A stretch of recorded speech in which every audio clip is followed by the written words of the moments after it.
Ma'am साहब रुकिए।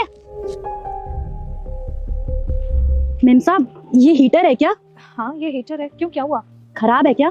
नहीं खराब नहीं हुआ है। वो क्या है ना, इसे जब चलाया हमने तो एक दो बार ही करंट मारने लगा। मैं काम का कोई रिस्क नहीं लेना चाहती थी, इसलिए मैंने सोचा कि मैं एक नया हीटर ले लेती हूँ। अब ये मेरे काम का तो है नहीं, इसलिए मैं इसे फेंक ही रही थी। आपको अगर एतराज ना हो तो ये हीटर हम रख लें? ये हीटर, ये तुम्हें क्यों चाहिए भला?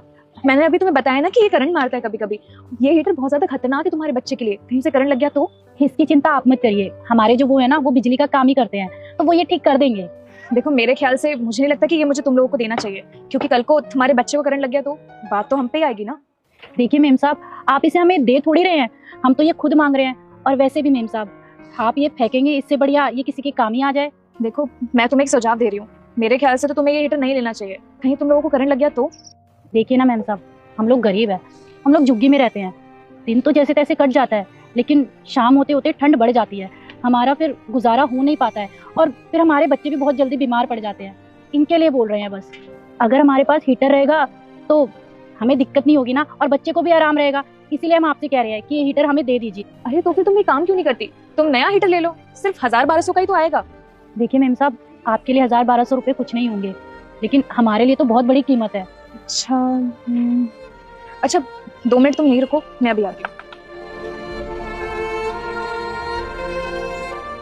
सुनो, ये हीटर खराब है क्या?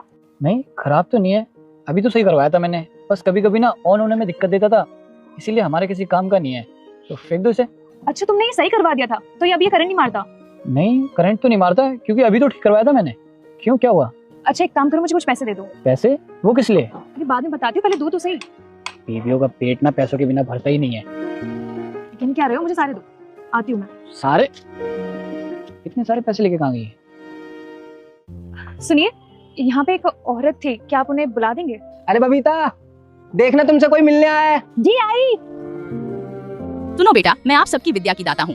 जो इस बार परीक्षा में सफल होना चाहता है वो वीडियो को लाइक करे, चैनल को सब्सक्राइब करे और इसे अपने 5 सच्चे मित्रों के साथ शेयर करे। कमेंट में जय सरस्वती माता जरूर लिख देना। लड़की कहती है, अरे मेम साहब आप तभी मेम कहती हैं, तुम्हें ये हीटर चाहिए था। लड़की कहती है, जी मेम साहब। तभी मेम कहती है, ये लो। तभी लड़की कहती है, मेम साहब आपका बहुत बहुत धन्यवाद, आपने हमें हीटर दे दिया, यही बहुत बड़ी बात है। आपने हीटर देकर बहुत बड़ा एहसान किया है हम पे, कम से कम हमारे बच्चे को ठंड तो नहीं लगी। तभी मेम कहती हैं, इसमें एहसान वाली क्या बात है, मैं तो इंसानियत निभा रही हूँ, और हाँ ये कुछ पैसे हैं, ये रख लो। तभी लड़की कहती है, नहीं नहीं मेम साहब हमें ये पैसे नहीं चाहिए, आपने हमें हीटर दे दिया, यही बहुत बड़ी बात है। तभी मेम कहती है, ये रखो तुम्हारे लिए, तुम्हारे बच्चे के लिए दे रही हूँ, इसे मैं रखो। तभी लड़की कहती है, मेम साहब आपका बहुत बहुत धन्यवाद, आपने आज साबित कर दिया आज के जमाने के लोग अपनों से ज्यादा दूसरे के बारे में सोचते हैं।